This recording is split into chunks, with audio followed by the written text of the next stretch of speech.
ready to get started. So I'm Greg McFarland. I'm an assistant professor of civil and environmental engineering at BYU. My research is in travel demand modeling and long-range transportation forecasting, and I'm really excited to moderate this panel today with three of our economic development people here in Utah. So we have three speakers. I'll just go ahead and introduce them all right here at the beginning, and then they can transition between themselves. They've kind of got one presentation between the three of them. So Ben Hart is the Deputy Director of the Governor's Office of Economic Development and oversees the Talent Ready Utah program. He serves on several boards, including the Inland Port Board, the Military Installation Development Authority, the Commission on Housing Affordability, and others. He did both his undergraduate and graduate studies at the University of Utah. Vic Hockett has 13 years of operations and leadership experience in the manufacturing sector and is the Director of Talent Ready Utah to oversee the state's public-private partnerships between industry and education. And then the third speaker, more detailed bios are available in the program, obviously. And then the third speaker, Lance Soffe, is the Cluster Director at the Governor's Office of Economic Opportunity, Go Utah. He holds a degree in finance from University of Utah and an MBA from Utah State. So with that, go ahead, Ben.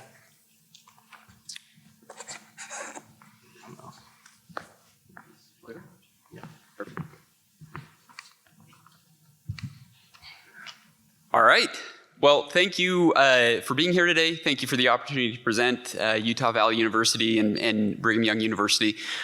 We appreciate being able to talk about these topics important to the economy and certainly where we're going as an office and Governor Cox's view for economic growth and planned economic growth. So we're going to go over the transportation dynamic here in the state of Utah, perhaps through a little bit different lens than what you've heard this morning and may hear even this afternoon, or from a typical engineering standpoint. I feel like Greg should be on this panel with us. Greg is super smart, and obviously with Brigham Young University is doing a lot of good work bridging the gap between engineering and local and regional land use planning. And so we're going to take just a little bit different approach, and we're going to talk about transportation and growth from the view of the economy and what we're doing in the state to help drive that growth in proper ways, ensuring that we're looking at the right industries, making sure that those industries are pulling our economy forward, and also what we can do workforce-wise. And I'll get into why those things are important. But one of the critical beliefs of our current governor is that all of these things are interconnected. The economy, local community growth, transportation planning, and certainly land use planning as well. All these things are interconnected, and how we work together and coordinate together is ultimately going to prove critical for our success. So I'm going to introduce a phrase, maybe some of you've heard it. Sometimes I think I'm smart and I'm like the first person to use the phrase. Usually not the case, right? But the phrase that I'm going to talk a little bit about is economic planning. And we talk a lot about other types of planning, transportation, demographic, commercial, and a lot of other facets related to planning. I want to talk a little bit about economic planning, and that's kind of the broader umbrella that all my remarks are going to fit underneath today. So the economic planning concept, I think, is incredibly important. I think we lose sight of it far too often when it comes to transportation and local and regional land use planning. And I think it's actually not separate among equals. I think it's the most important type of planning that we can do in the state, and I'm going to try and convince you of that over the next few minutes, and I'll tell you why. But first, I'm going to go through a little bit of the history of our office, what we actually have the ability to control, and then also talk about the state of Utah and a little bit of our history in the economy as we start focusing on the future and long-range planning. So just recently, some of you may have been familiar with the predecessor to our current office. It was the Governor's Office of Economic Development. We don't like the word development. The current governor, Governor Cox, does not like the word development. He likes the word opportunity. And so we are transitioning from GoEd. We are not transitioning to GoEO. Our current executive director, Dan Hemmert, Utah County native, is adamantly opposed to GoEO. Oreo, because it sounds like Oreo or something like that. And so we are Go Utah. We are the Go Utah office. And so HB 348, I saw Representative Peterson here. I don't see him in the room any longer, but he and the legislature, I think in their wisdom, changed a lot of the scope of our office during this most recent legislative session. So they changed it from just being about jobs to actually having a coordinated and integrated strategy for our economic planning.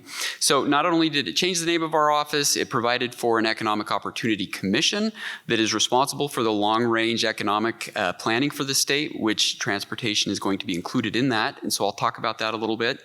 But I also want to talk about what the levers are that we can actually pull. So in the state of Utah, with our government and our philosophy, we can't change everything. And when we get into these conversations, I think there's a lot of people who say, well, why don't you just do A, B, C, D? I heard one of the mayors say, well, we don't cause the growth. I will say for our office, we do get blamed. You do cause the growth because some of the things that we work on are bringing some of the biggest companies here to the state of Utah. We offer tax incentives and subsidies, working with local governments to ensure that we've got the right businesses here in the state of Utah. So Adobe, Micron, a lot of the companies that are at the point of the mountain, companies that are here in Provo, certainly a lot that are in Salt Lake County, and up north we see Northrop Grumman now expanding, and we see kind of that similar point of the mountain dynamic happening up closer to Hill Air Force Base. So we're hoping we can take lessons learned as that area continues to grow as well. So what can we focus on? Relooking at our incentives. What are the policy, the regulations and taxes, transportation? I don't know if anybody saw this story this morning on KSL, but it said one of the factors that attracts workforce and talent to the state of Utah are outdoor recreation offerings. So the ability to actually get out and do some fun things. Like all of those things we can help. We do a lot of money for trails, planning, working with the legislature to help make sure that we've got a lot of outdoor recreation amenities. So as we get into these planning exercises, it's critical that we look at the levers that we can actually control and not get our heads wrapped around what we cannot control. And as you'll see, we've got some significant challenges and opportunities. And if we're coordinated together, we will be able to use those tools in the right way. So let me start with the history just for a second. So we are the region, we're in the center of the region of the fastest growing part of the country. I didn't say that very well, my apologies, but here in the Mountain West, we are growing faster than any other part of the country. And so as you can see, our region is the only region in red which is 100% growth from 1990 to 2020. So we are seeing huge population growth here in the Intermountain West. This is a great opportunity, but it's also a little bit of a challenge. As one of our great state economists says, the water is rolling downhill. It's coming. Growth is coming. The question is, can we help control it and get it through good planning? Can we help get it where it needs to be as opposed to just uncoordinated, unabashed suburban urban sprawl, which we want to stay away from. So one of the interesting dynamics as the pioneers first came into the valley, potentially one of the things they saw in these great mountains surrounding us is potential protection. What it also provided or caused was economic isolation. So Utah as a state, as an economy, it wasn't really until World War II that we saw really significant economic growth in the state. And there were a few reasons that was. One, the hurdle and the impediments of the mountains were difficult to help grow an economy. That actually provided a pretty significant impediment. Also, things like we didn't have really good water projects. We did not have air conditioning. Believe it or not, air conditioning is actually credited as one of those factors that has helped the state of Utah economy grow. But transportation also was not what it is today. And so there was this isolation aspect. And as we saw the Industrial Revolution start to happen, Utah was kind of left out. And so post-World War II, we started to really embrace that manufacturing economy. We started to bring certainly more jobs, more diverse types of economic growth to the state. And so you get what you have here, which is as you look at our job count, what you see over the last 40 years now is pretty significant growth. And this is just the job count. Now, one of the interesting factors here is the rate of growth for our population does not keep up with our job count, meaning that our population has become more efficient in the labor force, meaning that we have more two-wage earning homes now than what we did in 1980. We have more people working in the economy. Our labor force participation is much higher than what it's been in the past. So this is really, really good unless you're driving to work every day, and then we're really, really crowded. Now, one of the things that I think is really important to note, and I think the mayors know this, but I certainly hope so. In the past, we've seen ourselves as a large square Western flyover state, as we call it. Those who are going from California or to the East Coast or vice versa typically just see Utah as, well, I fly over it on my way to somewhere else. Over the past 15 years, and I think Governor Herbert and his predecessor, Governor Huntsman, did a tremendous job really helping to increase Utah's place, not only in the national economy, but in the global economy. And as we saw Utah kind of emerge, not just as a square flyover state, but really as an economic player, it really changed the narrative. And we see this nationally now. Utah is perceived differently than what it was in 2005. And as we've been doing some of our out-of-state and some of our more empirical research, that's become evident. People are willing to take a chance and come to Utah because they see it as a good place to have a career. They see it as a good place not just for economic opportunity, but also for recreational opportunities. And so I think the way that I would say it in short is Utah has been discovered. Now, interestingly enough, one of the most recent surveys we did of new people who had moved into the state of Utah, a lot of them loved the state. There was a very high satisfaction rate. But when it came to the number of people who would tell their friends about how good Utah was, the number was actually very low. And we were very surprised by that because we thought, well, if you love living in the state of Utah and everything's good, why wouldn't you tell your family or friends about it? But we see people who want to live here but don't want to tell other people that this is a great place to live. I take that to mean that they don't want to destroy the great place that we have here in the state of Utah. But certainly we're seeing that the growth is coming our direction regardless. So one of the things that we always point out, again, when we look at our place in the national economy, we're very well respected by a lot of the national publications. So Forbes has identified Utah as the best place to do business, 6 out of the last 9 years. Just in the most recent U.S. News and World Report, Utah was ranked as having the best economy in the country. We love these types of reports, but we also like to dive into the data and better understand kind of what's happening there. So as I talked about at the outset, in 2005, the philosophy of our office was just create jobs. Whatever jobs you can get here, we want to incentivize every company that is looking at the state. We just want to grow, grow, grow. And so I think what we're doing now under this new legislation is we're taking a step back and we're saying it's not just about growth, growth, growth, but it's about how we are growing. And our office, whether we like it or not, because the legislature told us we had to, but we also think it's the right thing to do. Representative Peterson is here, so I can say that, I think. But we want to do this. We believe this is the right approach. How do we make sure that we understand the impact on our communities? So we come back to this notion of economic planning. So when we incentivize Adobe to be at the point of the mountain, what is the long-term economic impact beyond just the economy? How is that going to affect transportation? How is that going to affect the housing situation? How is that going to affect any number of different things? Now, this is my argument for why economic planning is actually more important than every other type of planning that we do. Greg and I were talking about this a little bit earlier, but I believe economic planning is the most important because when a city council or a local jurisdiction has a chance to bring in an Adobe or an Apple or a Microsoft or a Facebook or Northrop Grumman or whoever it may be, typically all of the transportation planning that has been done and all of the local land use planning that has been done goes out the window.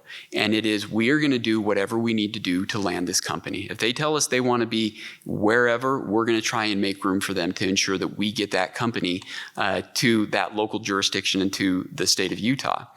So when we look at the local when we look at the local economy and the local growth situation, I think we do a real disservice to ourselves by saying, well, let's just do a demographic analysis, a market analysis. Let's do a transportation analysis. And far too infrequently, we don't say, I'm going to look at my city through the eyes of a business.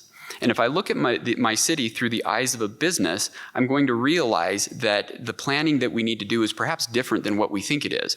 I think every day in the state of Utah, we probably have 2 or 3 Fortune 500 companies that are looking across the Wasatch Front saying, where can I put my business? What are the urban, factors that are important to me, whether it's workforce, drive time, housing costs, availability to logistics, all of that fun stuff. We have probably at least 2 or 3 companies, major companies every day that look through different cities throughout the Wasatch Front and say, where do I want to be? They don't care about transportation planning. They don't care about land use planning. They don't care about housing planning. What they care about is what are the factors that are going to help my business be successful. When push comes to shove, typically city councils give more weight to what the business wants. A lot of times, not always, but a lot of times. And so I think failing to account for how a business and how for lack of a better way to say it, the economy is going to view a municipality really does us a disservice when it comes time for transportation planning. And we become reactive, even though we've done hundreds of exercises, and I've been part of these over the years, but we become reactive to a new dynamic and a new variable that perhaps we hadn't accounted for. Like all of a sudden, and it sounds weird to us now, but Adobe, plumps in at the point of the mountain. All of a sudden, we've got a whole new traffic pattern, a whole new commuting pattern into the point of the mountain area. And so I think we're doing a phenomenal job addressing that. But who knew that Adobe was going to be going to be right in front of Cabela's? It didn't quite make sense, but nevertheless, that's kind of what we're left with. So I want to talk about this just for a second. What goes into these economic rankings? So the business environment, the employment, as you can see, there's a number of different factors that any group will look at. But the thing that we're getting dinged on more and more is housing affordability. That hurts us in national rankings. And then also growth and commuter times and some of these things that inevitably, as we say, we think of ourselves as the Western flyover state. That's not the case anymore.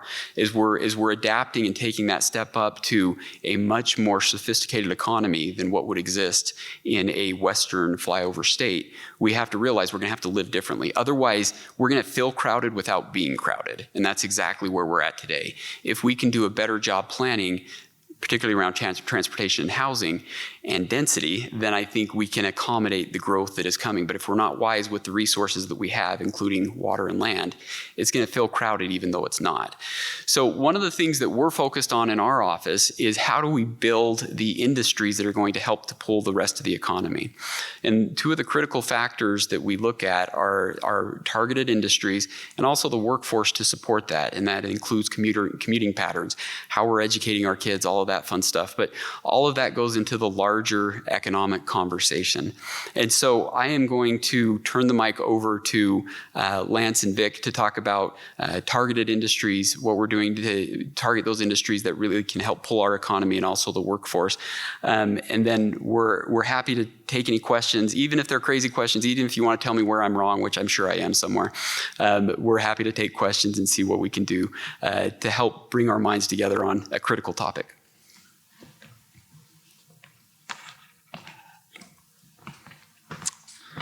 Thanks, Ben. I'm very happy to be here today.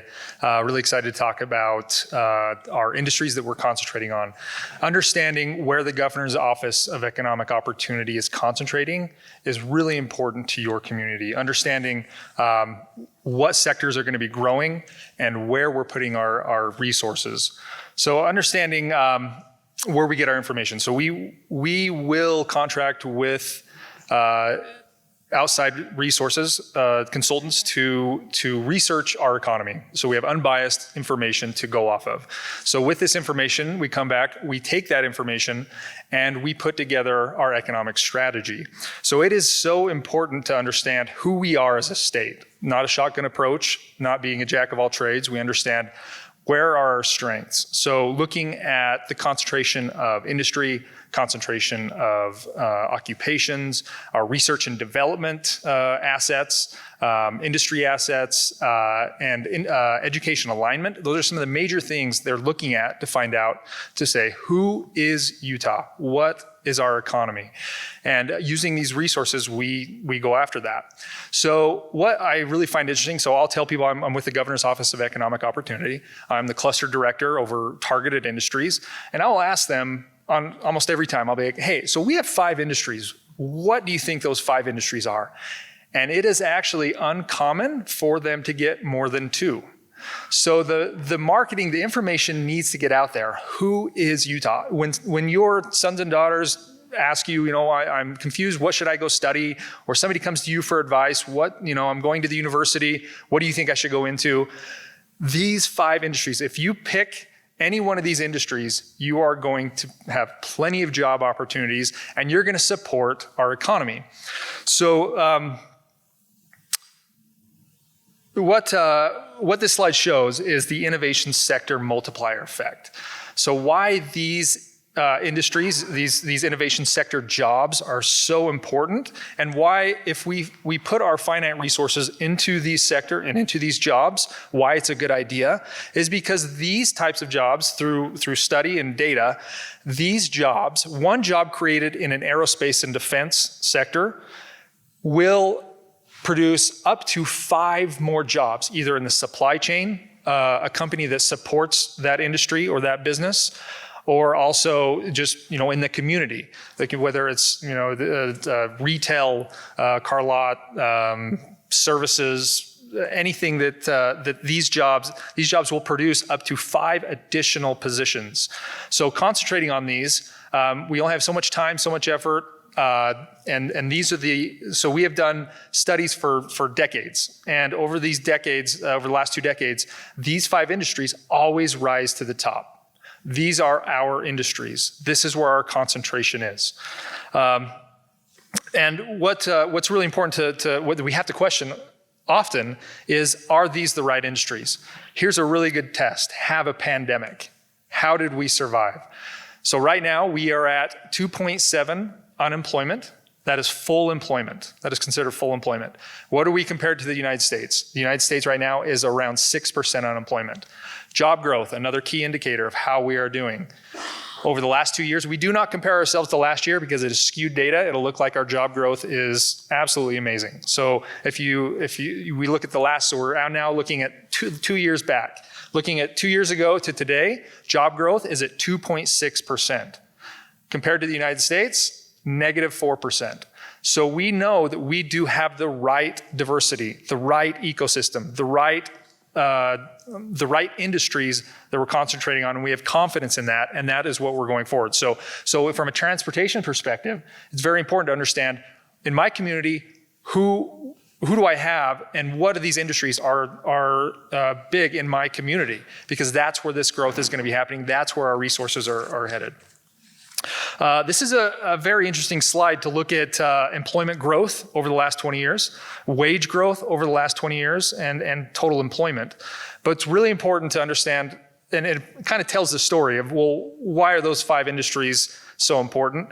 It's the wages. I mean, that bottom line wage is one of the biggest driving factors. So you look at the bottom at the 50,000-ish average wage for all Utah industries. You look at the clusters that we are focusing on, the key industries, and you see that it's an average of 25 to 30%, with information technology being twice the state average for income. So that is why every industry is important. We don't leave any industry behind. We're not saying some are not important, but by concentrating on these industries, buoys every other industry up with income, with growth, and that's where our resources are going. So, and as you look at it, if you look on the 2020 employment column, it's actually also interesting to see that if you add up all of those jobs, 1 out of every 5 jobs is inside of our cluster, inside of our concentrated industries that we focus on. So again, the diversity, what we have in our state is working. And we're always looking at emerging industries, emerging technologies inside of these industries. Those are very important to look at.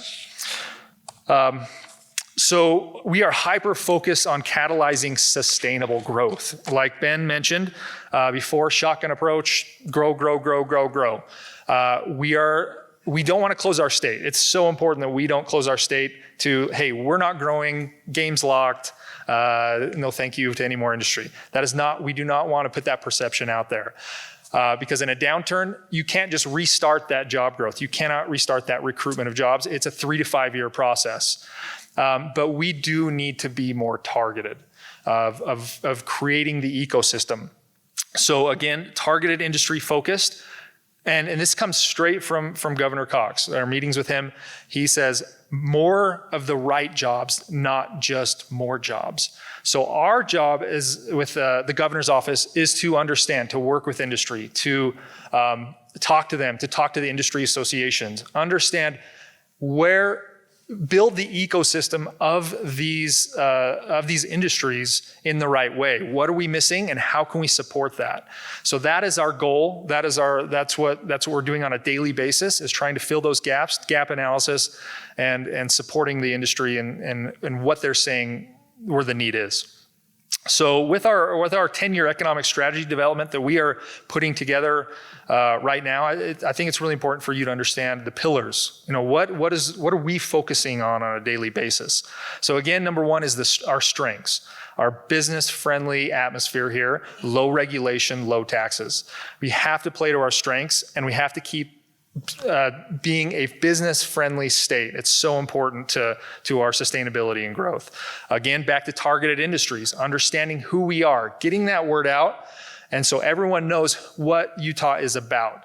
Whether I don't know how we can do that marketing a little bit better, but it needs to be better. In our office, we talk about our airport. It needs to scream our industries all over the place. Hey, this is who Utah is. So when CEOs are coming through, they understand who we are as a state. Being called the startup state, we would love that moniker. We want to be the startup state. And if you ask why, it's because you keep the best of the best. The best of the best are founders of companies. So if we can keep those in our state, and they don't stay here if the right ecosystem is not here to build their company. So understanding the importance of creating that and sustaining and fostering that ecosystem of these industries is so important, because what happens is that creates that growth, and an individual that builds a business here, or a company that throws a satellite headquarters here, the ones that build a business here give back. They give back to the community, they give back to their schools, and that is so important. So that is why we want to be a startup state. International focus. So we have so many resources that go untapped. We have a World Trade Center that goes unused for companies here that are smaller, that do business here in the state, maybe a neighboring state, that don't understand they can go national and international. There's no reason they should know how, because they've never done it before. But there are resources out there to do the analysis for them, to tell them, hey, you are in this service or this product, this is where it's needed in this country or this part of the United States. There's a gap there. So using that and opening up your market is an incredible opportunity for growth. I'm going to skip to economic planning. Ben covered that really well. That is the initiative, hyper-focused. We are working with communities, understanding growth, not just throwing whatever business we can, grabbing any business we can. It's that conversation of where are things going in the next 10 years? Who are we trying to get? What is the ecosystem we're trying to build, and how we do that hand in hand with your community. And we want to have those conversations, and we're starting to have those conversations.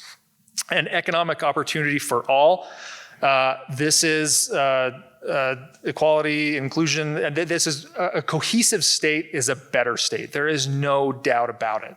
And the direction we're going is a good direction. I really like where Utah is going with that. And finally, I jump back up because it's going to transition into Vic. Education alignments, again, another hyper focus, understanding, getting education and industry aligned.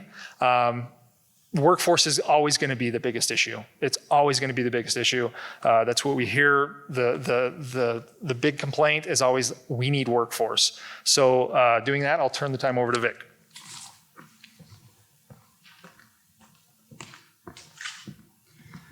Well, good morning. Great to be here on the campus of UVU and appreciate the partnership between this university and BYU putting all of this together. This is an awesome thing, and we're glad to be a part of it. As Lance mentioned, and Ben also, not just growth, but sustainable growth and focused growth. And so what I want to talk to you guys a little bit about today is how we're really attacking educational alignment from the governor's office, and then also talk a little bit about a department that not a lot of people may not know about, and that is the Talent Ready Utah department, and how we really convene with industry and education to create more solutions for this talent issue that we're having in the state in terms of having enough. We continue to have good job growth. New companies are moving and expanding, but lack of talent or just access to talent is something that we're continuing to hear. So again, a major element of sustainable growth, we believe, is that access to talent. At Talent Ready Utah, and what we're doing with this subcommittee, and this subcommittee, by the way, was formed out of the Unified Economic Commission that Ben talked about just a little bit earlier. But really what we've been tasked to do is put forth some strategic plans on how to really move forward some educational alignments. So I want to talk about these 4 objectives just for a minute, and then about Talent Ready Utah specifically. So first off, when we're talking about these objectives and how we go about making decisions to push forth on these objectives, we're always looking at how do we be proactive, how do we be data-driven, and really focus in on those target industries that Lance has talked about and Ben as well. So the first initiative you guys see on the screen there is to develop a plan to provide free technical college to all Utah citizens. We think this is a big deal. We think one of our major tasks too, in terms of feeding that talent pipeline, is removing barriers for students into educational opportunities. So this is going to be a big initiative. It's already getting a lot of support. But really what we're looking at there is offering free tuition into our tech schools for all Utah citizens. And we really feel like this is going to be a key mover into getting people more dialed into that pipeline. Second main objective, out of this subcommittee is really looking at strengthening the technical education throughout the whole entire K-12 model. Now, to start off, we do really appreciate our CTE teachers, directors, all of our partners throughout the state with CTE. They're doing a great job with the resources that we're given. And what we're looking at doing is really how do we continue to push these CTE models in our K-12 institutions and really dive down even as low as 7th grade and really start to implement more work-based learning opportunities with students in middle school, high school, and continue to look at funding mechanisms to help develop more of those clusters within our CTE programs. Third thing we see on there, cluster, right? Cluster-focused funding. You guys have heard a lot about this today from our office. Really supporting the clusters, really being strategic on where we put effort, where we put funding, and we're going to continue to do that with all the different grant applications that we do and funding mechanisms that we do out of our office. We're going to continue to be focused around the clusters, as well as reviewing licensure requirements throughout the state, just to make sure that they make sense and they're in the right spots that they need to be. A little bit more about Talent Ready Utah, if a lot of people aren't familiar with this. Really, we are the convener in between education, industry, and government entities. So we work hand in hand with industry throughout the clusters, work really close partnerships with all of our stakeholders, which really a big part of that is you guys, our industry partners and our university and tech ed partners. Really having a proactive approach on what is needed now, what is needed in the future, and really making sure that we're key off and being industry facing in all that we do.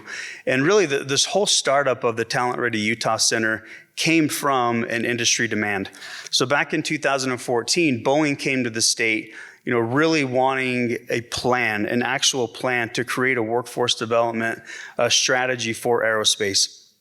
Since then, over the past several years, we've keyed off several different programs to help satisfy the aerospace industry, as well as all of our other clusters we'll talk about just in a second too. But also, in 2017, that's when the announcement of the Talent Ready Utah Center was made, and this was in an effort to really proactively look out and what's going to be needed in the next 5 years.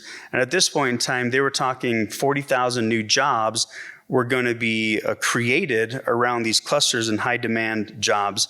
So really from our department, our office, we're looking at how do we create long-term and short-term strategies with all of our key stakeholders to help satisfy the talent need in the state. So this goes down into K-12, like I mentioned, technical certifications, bachelor's degrees, PH. We're really getting involved now also in deep technology and continuing to move forward with all of our different key stakeholders. And by the way, we like feedback. We like to hear what you guys think.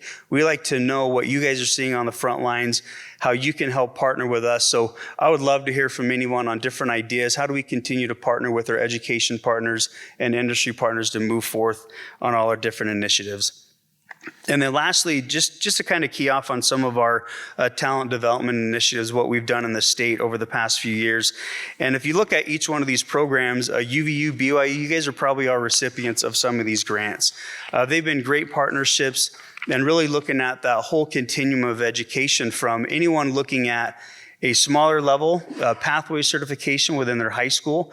These students in their high schools get certifications, they get guaranteed job interviews, and they're tied directly in with industry.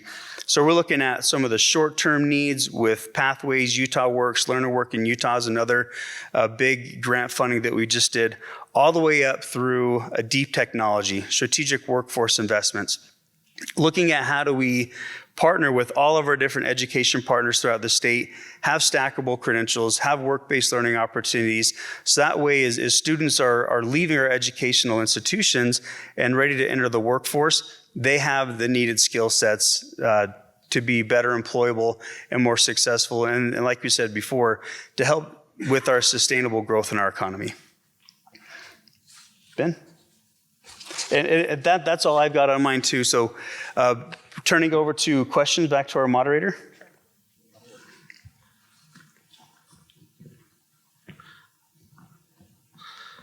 Thanks, everyone. That was really, really informative and I thought thought-provoking presentation. There were a couple things I noted. Just for the logistics, we have a couple student volunteers that have microphones. Just raise your hand and they can come to you with a microphone and you can ask the question live. And then we'll talk about it here on the panel. But as they're getting set up for that, one of the things that I was really struck by was Ben's comment that Utah could feel crowded without actually being crowded. And I think that's kind of the trajectory that a lot of North American metropolitan areas have been on. Like they feel very congested and very hard to move around while you have a lot of undeveloped or underdeveloped space. And I think finding ways to grow our economy and find jobs that fill those spaces and allow us to maximize those resources we have is a really important idea. So with that, thank you all. There's a hand in the back, I know. I don't know if there are other hands. Okay, Steven's got that one. Jillian, there's a woman here. I guess we'll go Ted first. You got the mic first. Testing. Okay. Hey, thanks so much for this great session. And I thought I would put you all on the spot just a tiny bit. So the focus industries that you talked about makes a lot of sense, high wage. When you're working with these industries, I wonder if you could pick one or if there's similarities across them, great. And talk about what do you hear from them when they're looking to come to Utah? What are they looking for that maybe we need to do better on when it comes to communities and when it comes to transportation? I think this is on. So Ted, always great to see you, sir.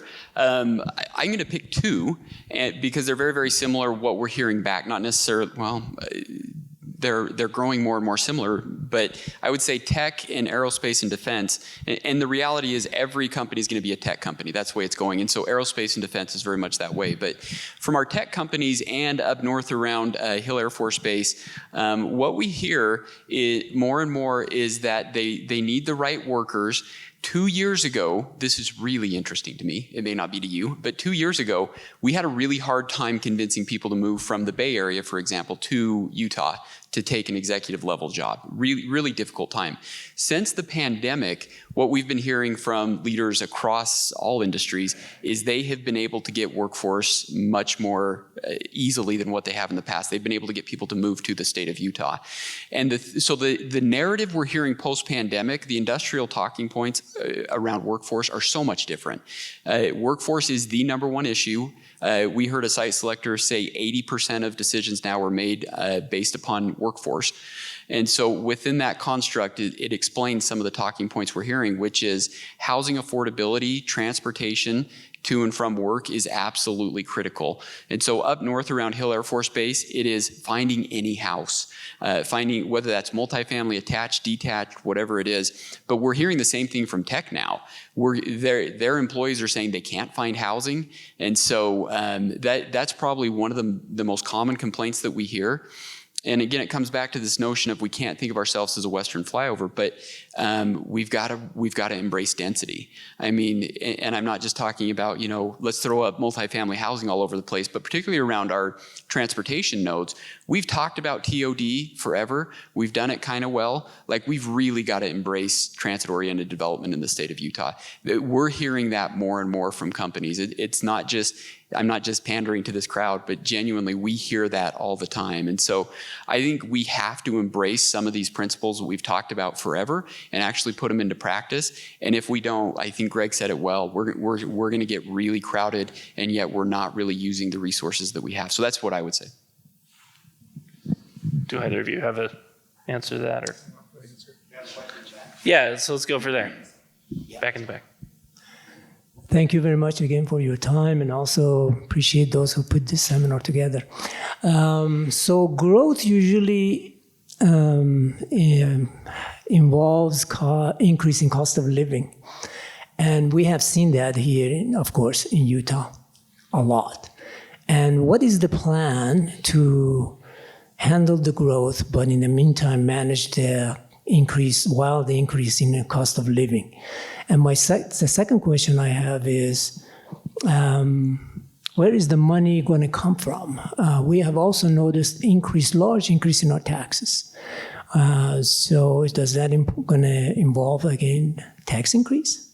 Well, I think a lot of this can be accomplished through policy. Not all of it, but a lot of it. We can do better with our policy. And as an example of that, I think affordability, if you were to take the state of Utah's housing stock in terms of how many multifamily units we have, the size of acreage and different things like that, and compared it to some of our peer economy states, I think we would find that we're not using our land nearly as efficiently as we can. So I think, if we were to have more density, I think that would help with affordability. I know you can't build your way out of of affordability, but I think that would really help us. I think if we had more housing options, I think that would be really good. And I think in terms of how we make sure that we try and keep the state affordable is we keep trying to push economic growth. It's not just about housing and transportation, but it's about actual economic growth itself. How can we push that out to some of the places where it's better accommodated? The problem is when we get an area like Point of the Mountain, everyone wants to be at ground zero. There's nothing we can do to convince them to go 10 miles to the south or 10 miles to the north or whatever. But I think we're going to get more aggressive in terms of our incentive offerings and things that we can control policy-wise to try and help push some of the economic centers, not just to ground zero, whether that's Point of the Mountain or Salt Lake City or other places, but how can we help some of these other places that are much better able to accommodate this growth? How can we push some of these businesses and industries out to some of those areas as well? I'll admit it's difficult to control that conversation, and growth is coming whether we want it or not. But I hope there's some ways we can do in terms of planning that we can do that, because if we have to pay for it, we don't have enough money. I mean, we just don't as the state. We build as many roads as we can, and we still can't build our way out of it. So I think your points are really good. Okay, I have a couple questions for you. The first one you mentioned was about the technical schools getting funding for those students coming in. UVU is a dual mission, so we also have, besides the university side, we have that technical side. So will they also be the students be recipient of that funding? And then the second question I have, so just so you know, I teach in a technical program, and our students are in high demand, but trying to get students to come into the program is always difficult because everybody wants that bachelor's degree. So when we're looking at that, we have put forth the idea of what's called a bachelor's of applied science, and I know at the state it has been denied, but I do believe that is like removing some of those GE classes as possibilities and leaving it more for the technical is a good possibility. I'm not sure if you guys have any say in being able to help put that through, because that is one of those issues, is to try and get the students to be able to get through schooling, but also to be able to get all that technical information for them. I'm not sure if you have an opinion on that, but those are my two questions. Yeah, thank you. Those are great questions. To your first one with the free tech for all, that kind of initiative, that idea came from one of our associate commissioners at higher ed.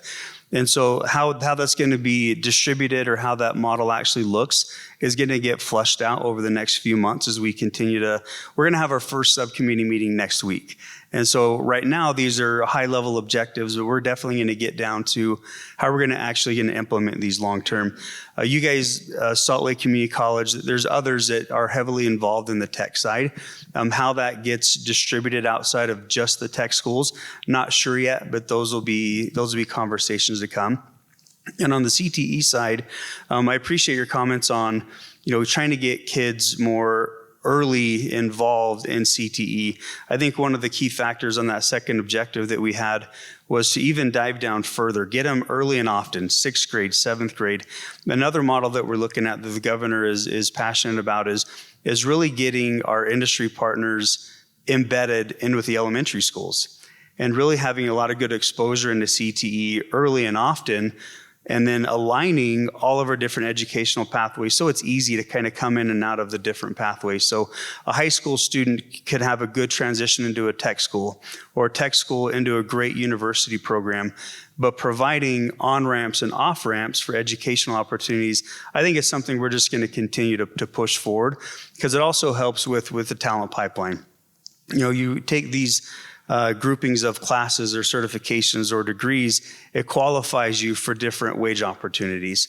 And so I'm not sure if that answered your question fully.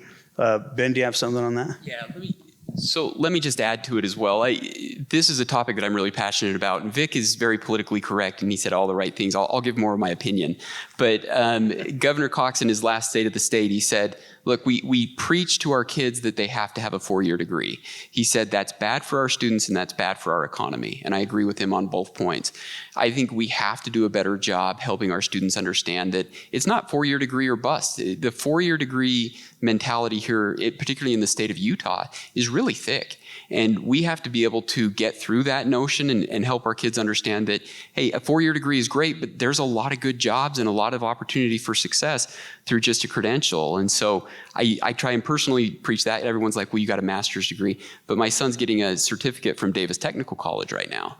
And he's got a bright future. It's in welding. And, there's a great career path in welding. And so we don't have to send all of our kids through a 4-year degree. We need them, but the data shows we're oversubscribed in the people that have 4-year degrees, and we're underpaid comparatively. So clearly we've got an oversupply of those with 4-year degrees. Sorry, there's a little bit of opinion, but I know that's how the governor feels, so I can say that. So interesting. Yeah, hey, my name is Danny Horns. I'm the Dean of the College of Science here, and we have other people who are deans and department chairs and faculty members in areas that are related to your 5 targeted growth fields. And so I have an invitation and a question. The invitation being, I know we would all be happy to meet with you to learn what we can do on the education side for providing the workforce for those areas. And so we should be working together on that. The request is, how might the fact that your targeted growth areas relate to my college, how might that benefit my college? You go ahead. Well, I appreciate you being here on representing your college as well. We definitely want to be out in the communities more, and we are. So in terms of being involved, we want that involvement. We want your input. We're going to be starting in a whole gap analysis on the state with those different 5 clusters as mentioned to really see, what we're missing, because you guys are the experts. You guys have amazing programs throughout the state. We just want to figure out where the gaps are. And so, yeah, we want to be well connected, and we want to hear back from you. Specifically, I'm going to just say her name, Jess Gilmore from USHE. She's a really strong partner of ours at Talent Ready Utah. And her and I are on the phone or in video. We're meeting 2 or 3 times a week. And so really looking at our partnerships and how we support your growth. A specific grant that just came out was the Learn and Work in Utah grants.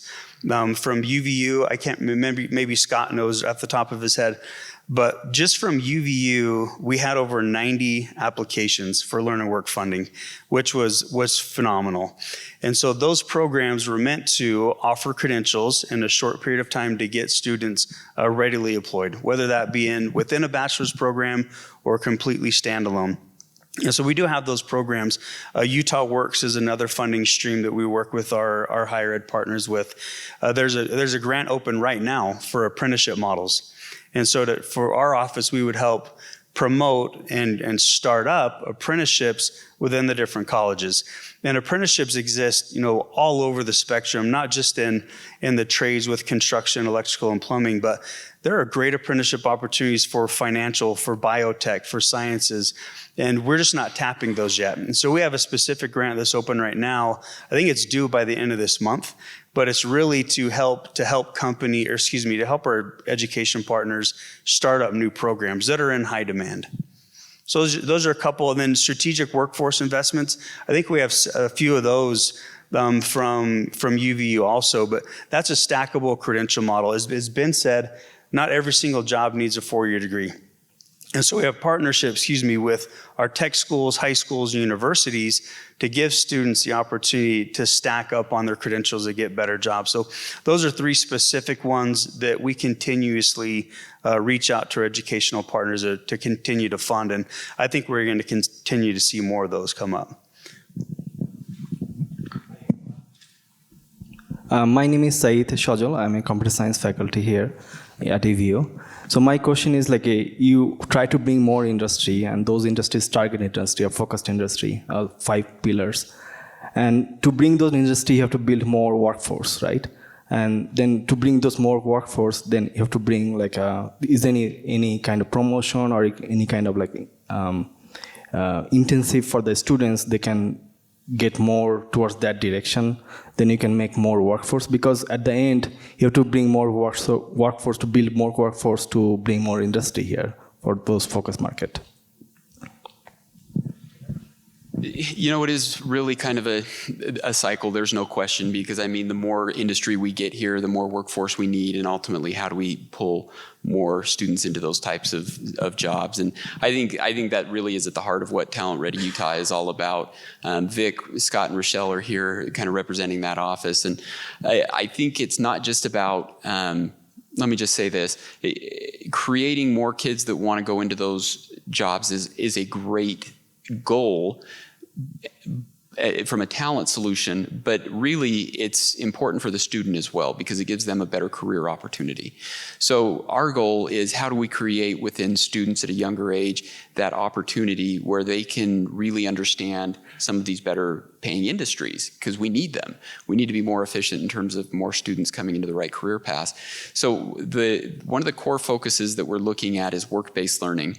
And my position and what I've seen is students who get out of the classroom and into the workspace, whether it's a tech company, whether it's Boeing, whether it's whoever, they have those light bulb moments that make the rest of their education relevant, but they also establish a paradigm for what those types of careers are. And exposure and familiarity, I think, makes them much more likely to be willing to endure that awful math class if you know what career it leads to.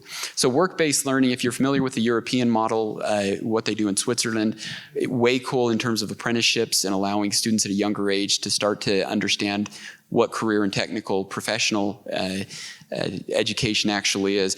I think that's why one of those pillars that we're looking at, how do we help students at a younger age understand really what they need? Hopefully that helps to drive a more efficient talent pipeline for our cluster industries. Also, I think there's going to be a focus, and it's already started, of changing the mindset of industry to doing more with less. There's a workforce summit coming up, and I suggested, hey, half your workforce summit should probably be focused on automation and doing more with less, because we're just growing and growing and growing, and the supply of people aren't growing as fast as industry and these jobs. So we're going to see that. Industry is going to be forced to figure that out while we do everything we can in our power to create the right workforce for our industries. So that you'll see more and more of that. And also the extension of it was fast forwarded through the pandemic is the fact that they don't need to be here in Salt Lake. They don't need to be here in Provo to do your job. You can be anywhere in the United States suddenly. So I just hired a team in my last position that usually they'd have to be in the area in Salt Lake, but I was able to hire all throughout the state, and they were able to work for me throughout the state. And there will be much more of that too. I think we have one more down here. I'm with the School of Aviation, and my background is in human capital development. Regarding the talent you've read at Utah, I would like to know what is working well for the talent pipeline currently, and where are there gaps being experienced? And also, I have a second question. Regarding micro-credentialing, I'm a big proponent of the institution-industry partnerships and how that will facilitate these pathways that are needed. How can we get micro-credentialing to be better recognized both with industry but also with our students? And also, a second to that, I apologize, this is a long question. One of the challenges we have at our institution, and just as part of the nature of the school, is our designing new programs is a long process. And often the programs that we put forward, it takes 2 to 3 years or sometimes longer, depending on the program, for that program to come about. And when we're talking about a technological field, often by the time those programs are ready to be facilitated, they are often outdated, and we have to now re-up and redesign those programs. So how can we also quicken that process? Yeah, all good questions. I'll talk about the first two just for a second. What I think is working well, and we should probably have Scott and Rochelle come up here with me too. I've been in this role for about 2 months. They've been in it for over 2 years, and they've seen tons of successes. I think what we do well and what's working well is our ability to convene and be responsive and flexible. Sometimes, it's just like you said, technology changes quick.